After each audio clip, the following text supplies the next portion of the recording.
আসসালামু আলাইকুম। আজকে আপনাদের মাঝে শেয়ার করব আমার দুপুরের রান্নার কিছু সাধারণ ও সহজ রেসিপি।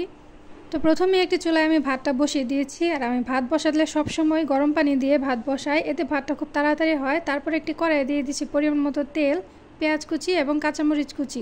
এখন পেঁয়াজগুলোকে কিছুক্ষণ ভালোভাবে নেড়ে চেড়ে লাল লাল করে ভেজে এখানে দিয়ে দিব কেটে রাখা চিচিঙ্গা। আর চিচিঙ্গাগুলোকে আমি লবণ দিয়ে ভালোভাবে মাখিয়ে রেখেছিলাম কিছুক্ষণ। তারপর এগুলোকে হাত দিয়ে চিপে নিয়েছি।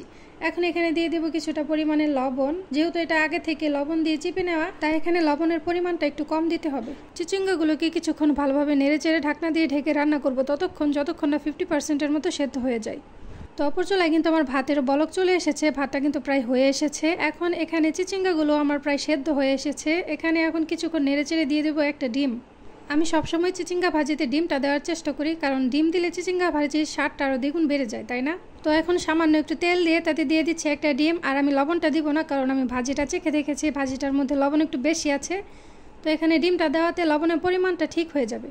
এখন ডিম এবং চিচিঙ্গা খুব ভালোভাবে কিছুক্ষণ নেড়ে চেড়ে ভেজে নিলেই কিন্তু তৈরি হয়ে যাবে চিচিঙ্গা ভাজিটা। তো দেখতে দেখতে কিন্তু আমার ভাত এবং ভাজিটা হয়ে গেছে। এখন এগুলোকে নামিয়ে চলে যাব পরবর্তী রান্না। তো রেসিপিগুলো যদি আপনাদের ভালো লেগে থাকে তাহলে অবশ্যই একটি ফলো দিবেন, লাইক কমেন্ট শেয়ার করবেন। ইউটিউব থেকে দেখে থাকলে অবশ্যই আমার চ্যানেলটি সাবস্ক্রাইব করবেন।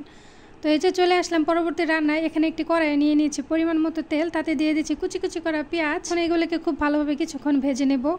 পেঁয়াজগুলো হালকা ব্রাউন কালার ভাজা হয়ে গেলে এখন এখানে দিয়ে দেবো কিছু স্পেশাল মশলা। এই মশলাগুলো আমি সকল মাংস রান্নার ক্ষেত্রেই দিয়ে থাকি। তো এখানে আছে জিরা বাটা, আদা রসুন বাটা, টমেটো বাটা, কাঁচামরিচ এবং পেঁয়াজ বাটা এবং একটি স্পেশাল গরম মশলা বাটা। এই স্পেশাল গরম মশলা বাটাটা কিন্তু বানানো একেবারেই সোজা। ঘরে থাকা সাধারণ মশলাগুলো দিয়েই এই মশলাটা বানানো হয়েছে। তেজপাতা, লবঙ্গ, এলাচ, দারুচিনি এবং সামান্য একটু জিরা, এগুলো তেলের মধ্যে হালকা মুচমুচি করে ভেজে নিয়ে তারপর পাটায় বেটে নিলে কিন্তু মশলাটা তৈরি হয়ে যাবে। তো সচরাচর মশলাগুলোকে তরকারিতে আস্ত দেওয়া হয় এবং পরবর্তীতে এগুলোকে ফেলে দেওয়া হয়। তবে আমি যেভাবে মশলাটা প্রস্তুত করি, পরবর্তীতে মশলাটা একটু নষ্ট হয় না এবং তরকারিতে খুব ভালো একটি ফ্লেভারেট হয়। তো কথা বলতে বলতে কিন্তু আমার মশলাটা খুব ভালোভাবে কষানো হয়ে গেছে। এখন এখানে দিয়ে দিব মাঝারি সাইজের একটি মুরগির মাংস। এখন মশলার সাথে মুরগির মাংসটাকে খুব ভালোভাবে কষিয়ে নেব। আর কষানোর সময় আমি কোনো পানি দেব না, কারণ মুরগির মাংস থেকে কষানোর সময় অনেকটা পরিমাণে পানি উঠবে, সেই পানি দিয়েই খুব ভালোভাবে কষানো হয়ে যাবে। এখন ঢাকনা দিয়ে ঢেকে লো হিটে রান্না করব প্রায় 10 মিনিটের মতো।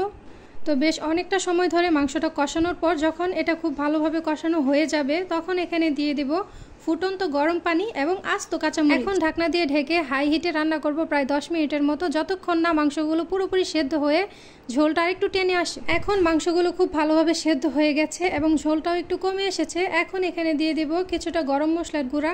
আর এই মশলাটাও কিন্তু আমি ঘরেই বানিয়েছি, আর এটাও বানানো কিন্তু অনেকটা সহজ। এখানে রয়েছে জিরা, তেজপাতা, এলাচ, দারুচিনি, লবঙ্গ ও মেথি। এগুলোকে শুকনা খোলায় টেলে ব্লেন্ডারে গুঁড়ো করে নিয়েছি।